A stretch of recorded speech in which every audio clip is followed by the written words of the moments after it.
Soul Simmers, and welcome to episode 16 of the Builders Bootcamp. This is actually, for now, the last episode in the series because I think after today's episode, I will have covered everything and anything that you need to know to get into building in The Sims 4. So today we're gonna actually talk about floor plans. If you have completely finished your build, the outside is looking good, you've done some landscaping, you've done some roofing, everything is ready to go, and you are ready to start decorating on the inside, how to make a good floor plan. So let's hop right into it.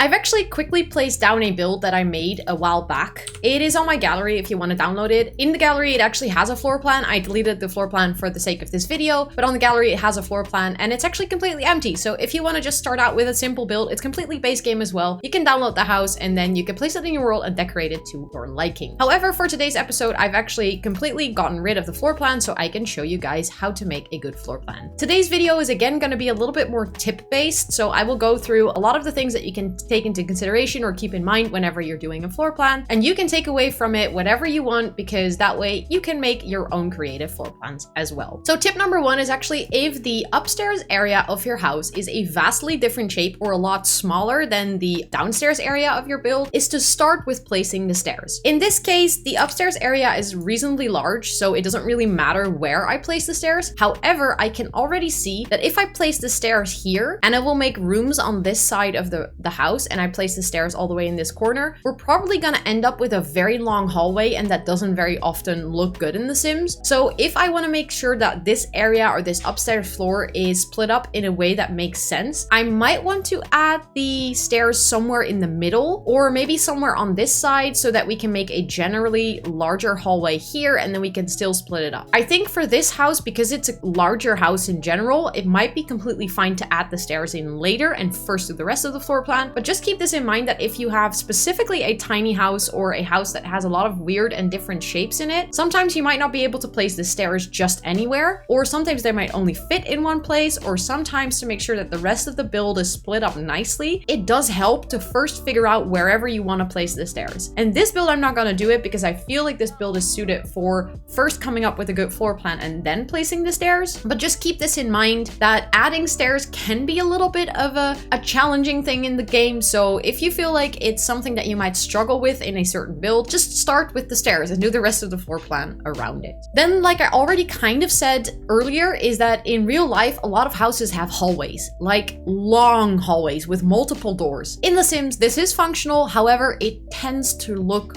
really bad, especially if you have one hallway with a lot of doors and, you know, there's nothing else going on. It just feels like wasted space in The Sims. I know that it's practical. I know that we have it in real life, but in The Sims, it just doesn't look that good. So I try to avoid long hallways. I do make hallways, but they are often more like square or rectangular shaped, and they are like a little bit larger, so I can add some mirrors or a table or some plants or anything. So actually those areas of my house also feel decorated. You can obviously add a longer hallway if for the floor plan there's no other way it makes sense. There is always the option to add a hallway, but I try to avoid them because I don't think they look the best in The Sims. And I prefer to use my space functionally and make sure that even if I have a hallway, there is always some sort of form of purpose to that room. So there is maybe a bookshelf, or maybe there is a easel that they can paint on. I try to make sure that every single tile in my build has some sort of function, because especially in smaller homes, which I prefer to play in, you know, you kind of need the room. You need to have space to put all of your stuff. So that is something that I try to keep in mind as well. So one thing I do is whenever I've done a build, I want to go in and I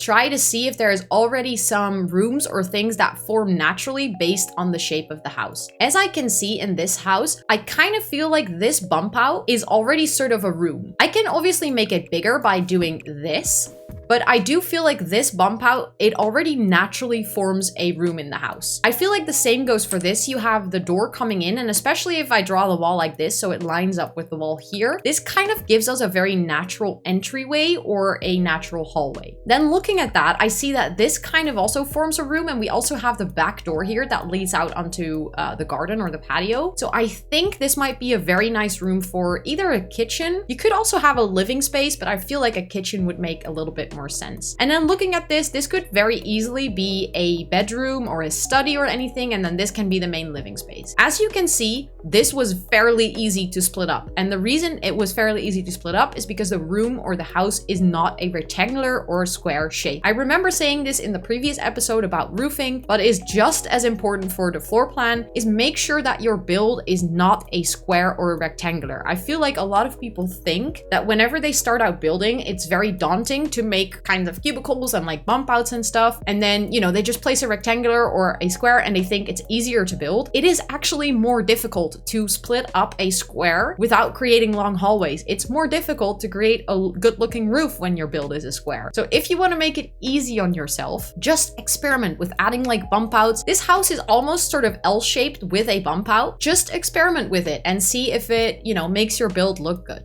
As you can see now, we sort of have a floor plan set up, and now I kind of want to go upstairs, and I feel like I see some natural rooms appearing here, as especially this little bump out. I think that could be a nice bathroom, but I feel like this would be a good time to start adding the stairs. So what I usually do is I just grab any stairs. I care about whatever the stairs should look like later. I just grab a pair of stairs so I can actually use it, and then I see where I can add it in this build. And as you can see, I think it's because the upstairs floor is smaller. So what I usually do is I select the floor, and then if you go down, you can actually see with the white lines where your build is, or like where the upstairs floor is compared to the downstairs. And I can already see, of course, if you click on the stairs, that will go away, by the way, but I can already see that adding the stairs here is probably not going to work unless I make it an L-shaped stairs. But I do see that maybe this is a good place to add the stairs, also like alongside this wall or something. So let me actually grab some stairs and add them here. And that doesn't look too bad. Maybe I want to turn them around. However, as soon as I turn them around, we're gonna run into the same interesting problem here, is that they end up all the way on the side of one of the floors. And that tends to create difficulties when creating a floor plan, because they're gonna have to walk around the stairs. So that means that I would have to create an entire landing here, and it might make it difficult to split up this floor plan. However, if I grab the stairs and I turn it around, because I already placed it on the downstairs floor, as soon as I turn it around, it stays on the floor downstairs. However, you can also grab stairs and hold control, and then it will also place on the downstairs area. So that's a tip that I gave in the episode about stairing, but I'm just repeating it. If you want to have stairs on the downstairs floor, but you are upstairs so you can see the floor plan, feel free to hold control and it will actually jump down to the floor below. However, when I see this, I feel like it might kind of make this room a little bit awkward, but I'm not sure yet. I do see that we might be able to add like a little bathroom here. And then maybe if we add some arches, we can make sure that the house is still, it looks open. So from the hallway, you can actually go into the kitchen, and from the kitchen, you can go into the living area. Maybe we can keep the stairs like this, and we can make this into like a little study nook or something, and we can make this into maybe the seating area with the TV and everything. We can add a desk or, you know, some bookshelves over here. Then we can actually have a simple door that goes into the bathroom over here. So we can have like a downstairs toilet with a sink and stuff. And then maybe we can also have the same door over here that goes into this bedroom. And if we want, if we see that this bedroom has the correct size, we might even be able to add like a little ensuite bathroom here, but I'm not really sure if I want to do that. Then we kind of move on to the next tip, is if you want to see if your room makes sense size-wise, what I very often do is I just grab some furniture. If I want to make this into the master bedroom, like a double bedroom, I just quickly grab one of the beds, and I see like if I add it like this and I add a bathroom over here, I can already see that by doing that, I'm making the room too small. It wouldn't fit, it wouldn't be nice, so I don't think I'm gonna do that. By just adding some filler furniture, it doesn't have to look good, it doesn't have to be the things that you're eventually gonna add, but it does help to kind of figure out if your floor plan works. I very often do this in kitchens as well, to see if I have enough wall space to have all of the kitchen cabinets placed against, or if I want to do like an island. Just placing all of the filler furniture really helps with grasping whether your rooms are large enough for whatever you want to do with them. As you can see now, the stairs kind of end up in the middle of this floor, and that is always very convenient, because that means that if I split up this build from here, it automatically means that, you know, we have space in the middle that they can walk around to access all of the rooms without creating very long hallways. So what I think I see here is, I think this should be a little bathroom.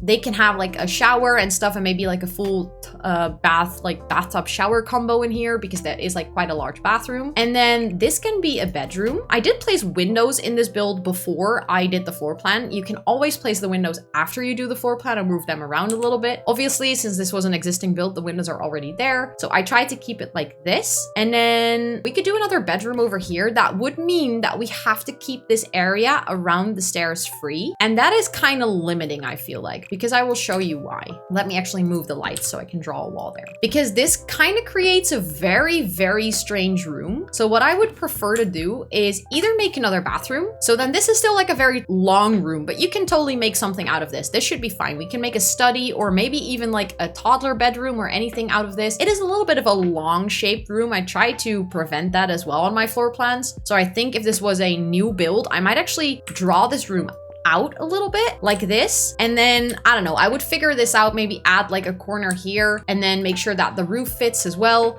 For now, I'm not gonna do that, but you know, if it was a new build, I actually might have done that. I might have gone back and make the room a little bit larger, or I might have figured out another place for the stairs. I know in the original floor plan of this build, it looked completely different to what I'm doing now. So also know when you're doing a floor plan, there are always multiple options. I think this is one of my favorite things to see when I do shell challenges. By the way, I do them on YouTube and Twitch. So if you ever want to participate, keep an eye on the community tab over here or keep an eye on my Twitter. I do a shell challenge every 3 months. And if you join in, one of the most fun things to see is that a build can have so many different floor plans. Like it's the same box of walls and people come up with the most creative ways to place their walls. And I very rarely see a floor plan twice. Drawing a floor plan is also just trial and error, going in and making something, deciding whether you like it. And if you don't, just delete it and, you know, start again and try over. And usually placing the stairs in a different location is the one major thing that might spark some inspiration on changing the build around. But I think for this, what I would like to do is this could be like a 4-bedroom house now, because this is kind of like, or maybe like a 3-bedroom and a study. And then it has 3 bathrooms. It has like a small toilet. We could possibly add a shower in here as well, but maybe we can have like a larger bathroom with a toilet. We can have maybe just a toilet and a shower, and we can have a toilet downstairs. I feel like this house now is a very nice size for a family because it has at least like 3 bedrooms or maybe 4 and 2.5 bathrooms. I feel like the half bathrooms is really American. We don't have that in Europe, or we have like a separate toilet, but we've never called it a half bathroom. But I learned that by watching Sims videos. Something that I always tend to do as well is if I have a chimney on the side, I have 2 options. I either make sure that the platform in that chimney is completely up, because that way if I play with my walls half down,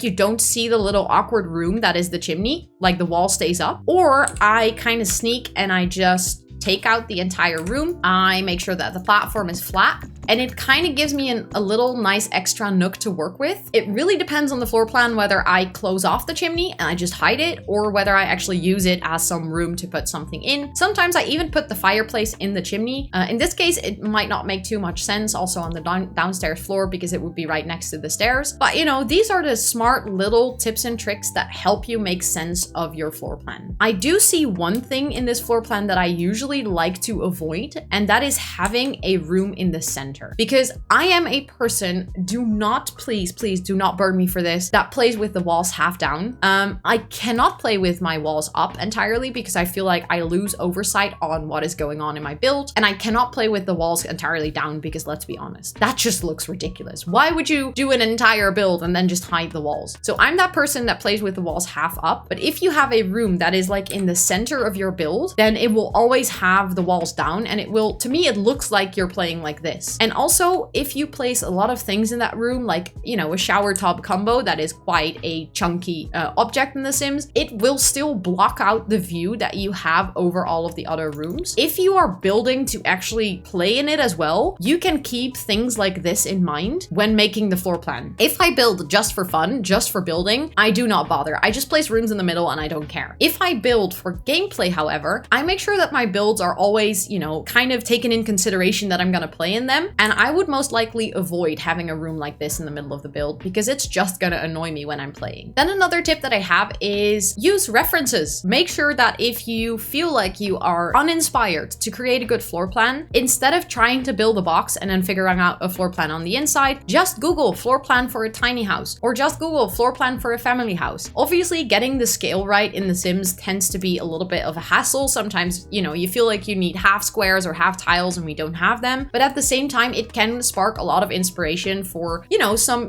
nice floor plans. I'll put some examples on the screen right now that I have used in the past. It's really easy to find them. You can literally get a lot of creative ideas. I think actually the build that I showed you guys today was originally built based off of a reference as well. You can also use a reference on the outside of a house and then make a floor plan yourself. But sometimes I tend to build off a floor plan and then just make it look good in The Sims. But that would be my tip if you feel like you're uninspired to create a good floor plan. Just look it up and recreate something that is already there. And then I think my last tip, and that goes for all building in The Sims, I feel like it's a good one to end on, is please feel free to try, delete, try again, delete again, and try again. Building in The Sims is a process. It's not something that you're gonna get right on the first try. It might not be something that you're gonna get right on the second try. The whole fun part of it is being able to create something, and creating something often involves trial and error. So don't feel like on your first try it should be perfect and you wanna give up on building because, you know, the first time you still feel like it's a little bit boxy with a roof on top with just one bump out. Maybe play around with it a little bit more, maybe decide to delete it and come back to it later. But just don't give up, just play around and hopefully you can enjoy it. Also, watching other people play the game, watching speed builds, watching people on Twitch, watching people on YouTube, just getting as much inspiration as possible, trying all of the ideas for yourself, and just continue trying. And I'm 100% sure that you guys will all become amazing builders. And the most important thing is just have fun. Have fun with building in The Sims because it's one of the most fun parts of the game. And that was it for now, because I might make more in the future if you guys have a lot of specific questions. But that's it for now on the Builders Bootcamp. Thank you so much for watching the entire series. I really hope that you guys found value in these videos, that it helped you become a better builder in The Sims, that I've answered all of the questions that you have. If I have not, and you have any additional questions, please feel free to comment on the video with whatever you want to know. Feel free to drop into my Twitch stream as well. I will link it down below because I always love to help out people so that we can get more enthusiastic builders in The Sims 4. And if this video was in any way helpful to you, please give it a big thumbs up. I would really appreciate it. If you use any of my tips and you want to tag me in your creations on Twitter, Instagram, Facebook, whatever where, please feel free to do so because I would absolutely love to see it. And thank you so much for watching. If you want to see any of the future content that I'm gonna make on this channel, feel free to hit subscribe and a notification bell. And with that being said, thank you so much for watching. Bye!